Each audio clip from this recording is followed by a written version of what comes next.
பின்னாடி எவ்வளவு பெரிய சதி வலைய பின்னிருக்காங்கன்னு தெரியாம நீங்களும் வந்து அவங்க வலையில விழுந்துட்டீங்க.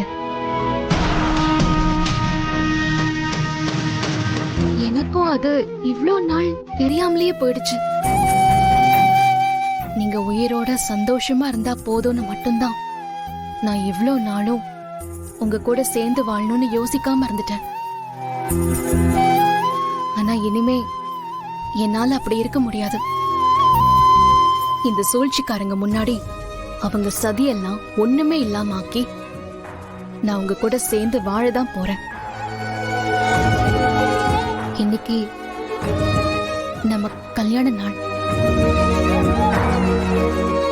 இது உங்களுக்கு தெரியாது. ஆனா எனக்கு உங்க ஆசீர்வாதம் வேணும்னு நான் ஆசைப்படுறேன். பாரதி, இதுதான் நீ ஆசையா கட்டிக்க போற கல்யாண புடவையா? இது நீ எப்படி கட்டுறன்னு நானும் பாக்குறேன்டி.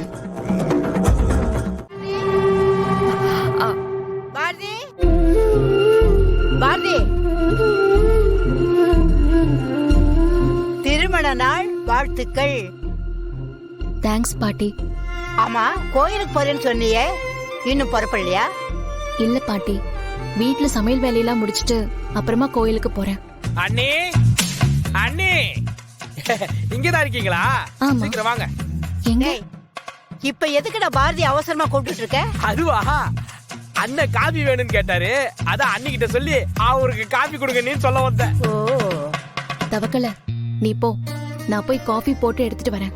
ஓகே அண்ணி, கொஞ்சம் சீக்கிரமா வந்துருங்க.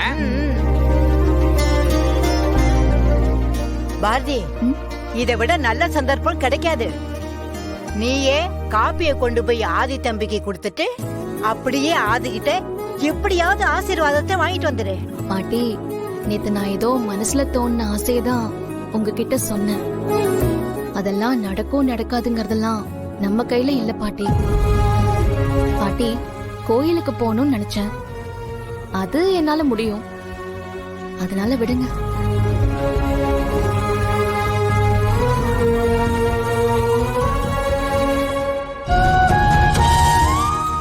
கடவுளே, ஆதி கூட இனிமே சேர்ந்தே வாழ முடியாதுன்னு நினைச்ச பாரதி இப்ப மனசு மாறி கல்யாண நாள் அன்னைக்கு ஆதி கிட்ட ஆசீர்வாதம் வாங்கணும்னு நினைக்கிற அளவுக்கு வந்திருக்கா.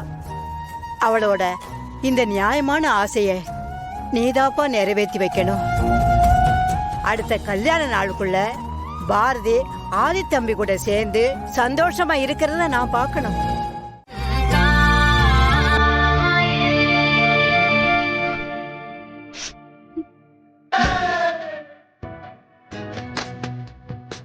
நல்லா தூங்கிட்டு தான் இருக்காரு. குங்குமமும் அங்கதான் இருக்கு. பேசாம நாமளே அவர் கைய வச்சு தாலியில குங்குமத்தை வச்சுக்கலாமா?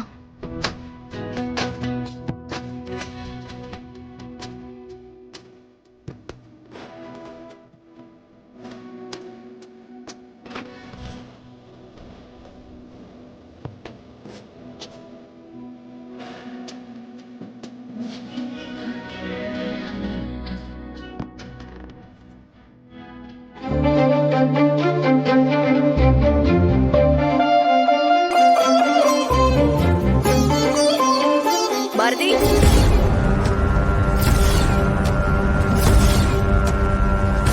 இங்க என்ன பண்ணிட்டு இருக்க? ஆதி சாருக்கு காஃபி கொடுக்க வந்தேன். அதான் ஆதி தூங்கிட்டு இருக்காருல, காஃபியை வச்சுட்டல, முதல்ல இங்க இருந்து கிளம்பு.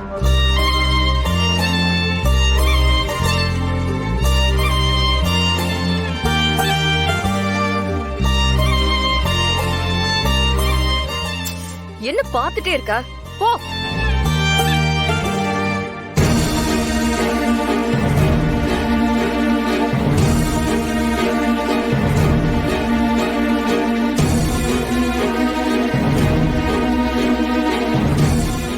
கரெக்டா சரியான நேரத்துல தப்பா வருவா. இல்ல, இவ ஏதோ ஒரு திட்டத்தோட தான் உள்ள வந்திருக்கா. அது என்னன்னு நான் கண்டுபிடிச்சே ஆகணும்.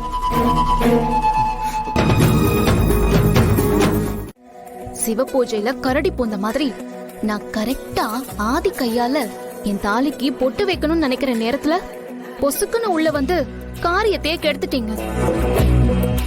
அது என்ன மித்ரா, என்ன பார்த்தா உங்களுக்கு பாவமா இல்லையா? பாரதி, தேவையில்லாம நீ என்னை ரொம்ப டென்ஷன் படுத்துற.